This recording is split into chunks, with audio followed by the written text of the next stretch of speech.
Indian സ്വാതന്ത്ര്യ സമരത്തിൻ്റെ സമുന്നതനായ നേതാവും മാർഗദർശിയുമായിരുന്നു മോഹൻദാസ് കരംചന്ദ് ഗാന്ധി. അഹിംസയിലൂന്നിയ സത്യാഗ്രഹം എന്ന സമര സിദ്ധാന്തത്തിലൂടെ ലോകമെമ്പാടും അദ്ദേഹം ശ്രദ്ധേയനായി മാറി.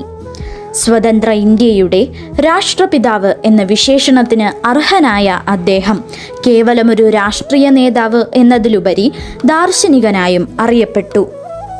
കരംചന്ദ് ഗാന്ധി പുത്തലിഭായ് ദമ്പതികളുടെ ഇളയ മകനായി 1869 ഒക്ടോബർ 2 മോഹൻദാസ് ജനിച്ചു. ഗാന്ധിജിക്ക് 7 വയസ്സുള്ളപ്പോൾ കുടുംബം ഗുജറാത്തിലെ പോർബന്ദറിൽ നിന്ന് രാജ്കോട്ടിലേക്ക് പോയി. അങ്ങനെ മോഹൻദാസിൻ്റെ പ്രാഥമിക വിദ്യാഭ്യാസം രാജ്കോട്ടിലായി. ഹൈസ്കൂളിൽ പഠിക്കുമ്പോഴാണ് ഗാന്ധിയുടെ വിവാഹം നടന്നത്.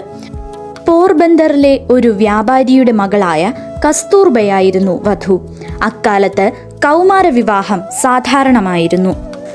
1887 ഗാന്ധിജി മെട്രിക്കുലേഷൻ ആൽഫ്രഡ് ഹൈസ്കൂളിൽ നിന്നും പൂർത്തിയാക്കി. ജ്യേഷ്ഠന്റെ നിർബന്ധപ്രകാരം 1888 ലണ്ടനിലെ ഓക്സ്ഫോർഡ് യൂണിവേഴ്സിറ്റിയിൽ നിയമപഠനത്തിന് ചേർന്നു. 1891 പഠനം പൂർത്തിയാക്കി ഇന്ത്യയിൽ തിരിച്ചെത്തി. 1893 ഗാന്ധി ദക്ഷിണാഫ്രിക്കയിലേക്ക് അഭിഭാഷകനായി യാത്ര തിരിച്ചു. ദക്ഷിണാഫ്രിക്കയിലെ സുപ്രീം കോടതി അഡ്വക്കേറ്റ് ആവുക എന്ന ലക്ഷ്യത്തോടെ അപേക്ഷ സമർപ്പിച്ചു. പക്ഷേ നിയമ സൊസൈറ്റി അതിനെ ശക്തമായി എതിർത്തു. എന്നാൽ ചീഫ് ജസ്റ്റിസിന്റെ സഹായത്തോടെ ഗാന്ധിജി സുപ്രീം കോടതി അഡ്വക്കേറ്റായി സത്യപ്രതിജ്ഞ ചെയ്തു.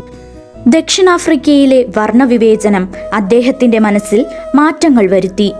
ദക്ഷിണാഫ്രിക്കയിലെ വർണ്ണവിവേചനത്തിനെതിരെയാണ് ഗാന്ധി തന്റെ സഹന സമരം ആദ്യമായി പരീക്ഷിച്ചു വിജയിച്ചത്. ഇന്ത്യയിലെത്തിയ ഗാന്ധിജി അനീതിക്കെതിരെ പ്രതികരിക്കാൻ സത്യാഗ്രഹം ആയുധമാക്കി. ദക്ഷിണാഫ്രിക്കയിലെ ദർബാനിൽ നിന്നും പ്രിട്ടോറിയയിലേക്കുള്ള ട്രെയിൻ യാത്രയിൽ ഗാന്ധിജി വെള്ളക്കാർക്ക് മാത്രം സഞ്ചരിക്കാവുന്ന എ ക്ലാസ് കൂപ്പയിൽ യാത്ര ചെയ്തു.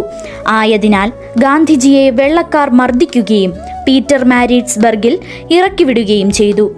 ഈ സംഭവത്തിനു ശേഷം അദ്ദേഹം ഇത്തരം വിവേചനങ്ങൾക്കെതിരെ പ്രവർത്തിക്കാൻ തീരുമാനിച്ചു. അതുകൊണ്ട് തന്നെ ദക്ഷിണാഫ്രിക്കയെ ഗാന്ധിജിയുടെ പരീക്ഷണശാല എന്ന് വിശേഷിപ്പിക്കുന്നു. 1915 ജനുവരി 9 ഗാന്ധിജി മുംബൈയിലെ അപ്പോളോ ബന്ദറിൽ കപ്പലിറങ്ങി. അഹമ്മദാബാദിലെ കൊച്ചിറാമിൽ 1915 മെയ് 25 സത്യാഗ്രഹാശ്രമം സ്ഥാപിച്ചു. 1918 സ്വദേശീവൽക്കരണത്തിന്റെ ഭാഗമായി ചർക്കയിൽ നൂൽ നൂർക്കാൻ ആരംഭിച്ചു. എപ്പോൾ വേണമെങ്കിലും ആരെയും അറസ്റ്റ് ചെയ്യാവുന്ന റൗലറ്റ് ആക്ട് നിയമത്തിനെതിരെ ഹർത്താൽ ആചരിക്കാൻ ഗാന്ധിജി തീരുമാനിച്ചു. നിസ്സഹകരണ സമരം അന്നാണ് തുടങ്ങിയത്.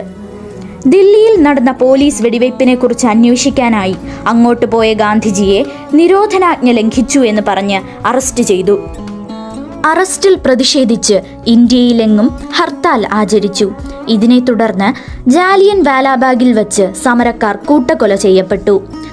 1924 ബെൽഗാമിൽ വച്ച് നടന്ന 39ാമത് കോൺഗ്രസ് സമ്മേളനത്തിൽ കോൺഗ്രസിന്റെ പ്രസിഡന്റ് സ്ഥാനം വഹിച്ചത് ഗാന്ധിജിയായിരുന്നു. സബർമതി ആശ്രമത്തിൽ 1930 ചേർന്ന അഖിലേന്ത്യാ കോൺഗ്രസ് പ്രവർത്തക സമിതി സിവിൽ നിയമലംഘന സമരം ആരംഭിക്കാൻ തീരുമാനമെടുത്തു. ഇതിന്റെ നേതൃത്വം ഗാന്ധിയെയാണ് ഏൽപ്പിച്ചത്. ഉപ്പുൽപാദനത്തിൽ ബ്രിട്ടീഷ് ഭരണകൂടം ചുമത്തിയ കരത്തിനെതിരെ പ്രവർത്തിക്കാൻ 1930 അദ്ദേഹം ഉപ്പു സത്യാഗ്രഹം ആരംഭിച്ചു. ഏപ്രിൽ 5 ദണ്ഡി കടപ്പുറത്തെത്തിയ ഗാന്ധിയും അനുയായികളും ഉപ്പുണ്ടാക്കി നിയമം ലംഘിച്ചു. 1942 ക്വിറ്റ് ഇന്ത്യ എന്ന സമരമുറയ്ക്ക് ഗാന്ധിജി നേതൃത്വം നൽകി. പ്രവർത്തിക്കുക അല്ലെങ്കിൽ മരിക്കുക എന്ന സമര സന്ദേശം അദ്ദേഹം തൻ്റെ അനുയായികൾക്ക് നൽകി. ഗാന്ധിജിയുടെ ജീവിതത്തിൻ്റെ അവസാന കാലം ദുഃഖഭരിതമായിരുന്നു. അദ്ദേഹം ഒരിക്കലും ആഗ്രഹിക്കാത്ത ഇന്ത്യ വിഭജനം പ്രധാന കാരണമായിരുന്നു. 1947 ഓഗസ്റ്റ് 15 സ്വാതന്ത്ര്യം നേടിയപ്പോൾ ഗാന്ധിജി കൊൽക്കത്തയിൽ ഭാരത വിഭജനത്തിൽ ദുഃഖിതനായി കഴിഞ്ഞു. അഹിംസ, സത്യം, സാമൂഹിക നീതി എന്നിവയുടെ പര്യായമായി ലോകത്ത് മുഴങ്ങിക്കേൾക്കുന്ന പേരാണ് മഹാത്മാഗാന്ധിയുടേത്. കാലാതീതമായ സന്ദേശം നൽകുന്ന അദ്ദേഹത്തിൻ്റെ ജീവിതവും തത്വചിന്തയും ഇന്നും പുതുതലമുറകളെ ആകർഷിക്കുകയും പ്രചോദിപ്പിക്കുകയും ചെയ്യുന്നു. 1948 ജനുവരി 30 പ്രാർത്ഥനാ യോഗത്തിലേക്ക് നടക്കവേ നാഥുറാം വിനായക് ഗോഡ്സെ എന്ന മതഭ്രാന്തൻ വെടിവെച്ചു വീഴ്ത്തി. ഹേ റാം എന്ന് മെല്ലെ ഉരുവിട്ട് ഗാന്ധിജി ഇഹലോകവാസം വെടിഞ്ഞു. ആ മഹത് ജീവിതത്തിന് യവനിക വീണു. എൻ്റെ ജീവിതം തന്നെയാണ് എൻ്റെ സന്ദേശം എന്ന് ആഹ്വാനം ചെയ്ത ഗാന്ധിജിയുടെ ആത്മസമർപ്പണത്തിന് 1 കോടി പ്രണാമം.